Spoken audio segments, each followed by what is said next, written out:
There are rod making gatherings all over the country. The Southern Rod Makers gathering is in Cotter, Arkansas every October, and every year they honor one rod maker for their accomplishments in rod making, their willingness to mentor other rod makers, and their willingness to support the gathering. And this last year in October, they deviated from their Rod Maker of the Year honors and presented us with co-Rod Makers of the Year, one for my wife, Wanda, and one for me. Cool. Because they know that she is very supportive of me and my endeavors, and she is also very supportive of the Southern Rod Makers gatherings. I grew up in New Jersey, on the Jersey Shore, and our little town that I grew up in had a grade school from kindergarten through 8th grade, and it had a wonderful woodworking school or woodworking class that was available to us from age grade 5 through 8, and that was always my favorite class, Yeah. So I was really interested. It piqued my interest in woodworking, and got married at a very young age while I was still in college, started a family, and in 1973 started my career as an insurance adjuster.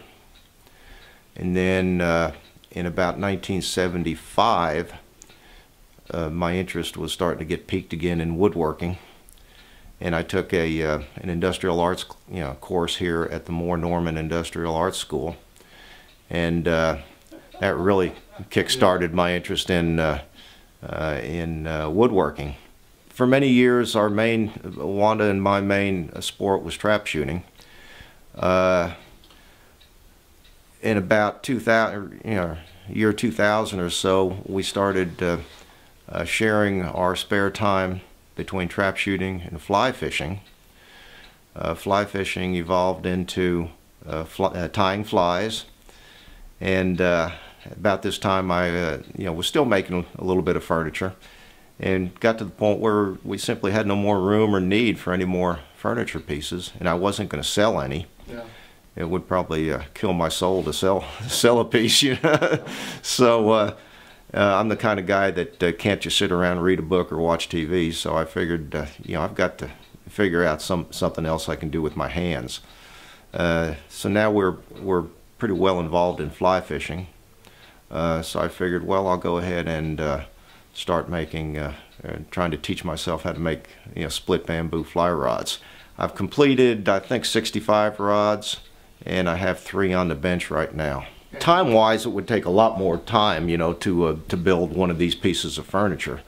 But as far as close tolerances and whatever, there's no comparison. The tolerances that we're dealing with in rod making, we're taking a big 12-foot piece of unruly grass, bamboo, and we're planing strips down to within a thousandth of an inch tolerances. Virtually no margin for error.